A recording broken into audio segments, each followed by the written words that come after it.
Hello, this is Whitney Eads, RN, and I'm going to do our fourth conversation on womb. Minds matter, the Wombment of infant in utero mental health and how important it is.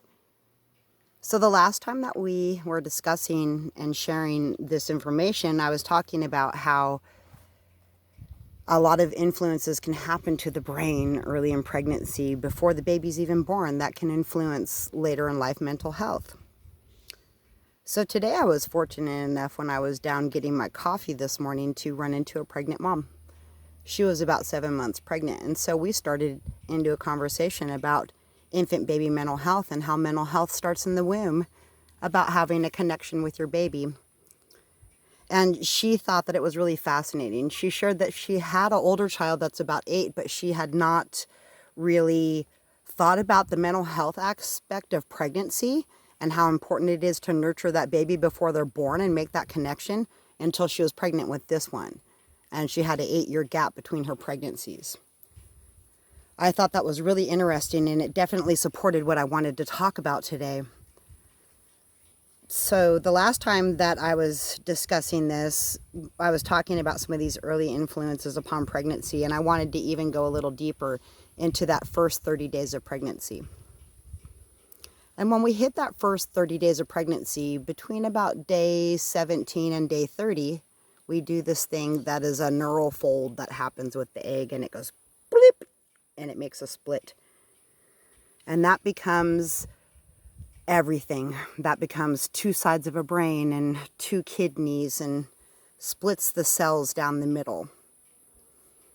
Unfortunately, a lot of women, when we first become pregnant, are not aware of this first 17 to 30 day pregnancy sometimes.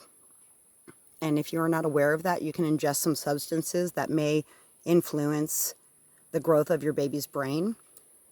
I've seen some stuff from Dr. Ira Chasnoff before, and he definitely talks about the mystery of risk and how just even a little bit of exposure in utero can cause huge things to happen. Think about how fragile life is, how fragile we are as a pregnant woman, how fragile our womb is, how fragile that pregnancy is. Well, that life in there that is so new is also very fragile in its development and the way that it's unfolding.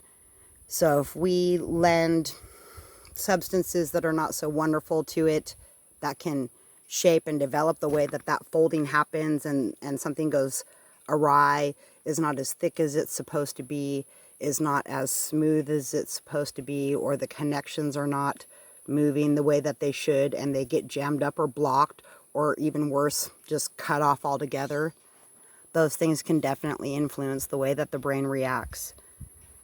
So in that 17 to 30 day window when this fold happens with the egg, it is of vital importance that we have good nutrition, good stress levels, because that can definitely influence future brain development.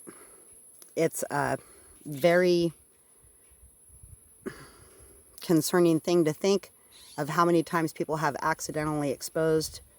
It doesn't mean that the brain cannot recover. The brain is a powerful tool, and it definitely can recover from these in utero exposures and other harmful things that happen to it later on in the pregnancy or throughout younger life. But the key is to getting some type of a positive environment going.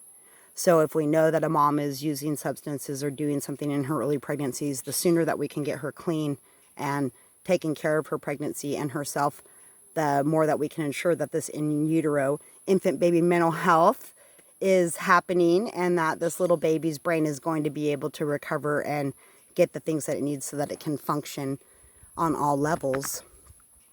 That being said, the mom that at the store this morning was very entirely on board, and she even admitted that with her older child there were some things that she thought that had influenced her child in early pregnancy, and when she was raising her, that definitely shapes the way that she reacts to things and does things now. She shared that she intends to focus very much more on her baby's mental health and what's happening with her baby and being connected with this new one. I really was so impressed with everything that she was discussing to me, and I said that's exactly what the Wombment is about. That's exactly why infant baby mental health is important, and I want to get this message out to all moms. So what's the point of the topic today? If you're going to get pregnant, or if you know that you're pregnant, please abstain from using substances if you can. And that can even include caffeine, cigarette smoke, any of those types of things. Because we don't know how much influence it truly does have. There has not been enough studies done. And there's definitely some kind of influence that's going on here that changes the way that our babies react down the road. So let's pay attention to infant baby mental health, in utero mental health, the Wombment, womb minds matter. Let's do this. And I will talk to you next time. Thanks for listening. This is Whitney Eads, Infant Baby Mental Health, the Womb Minds Matter, the Wombment. And let's take care of these babies before they're born. Thank you for listening.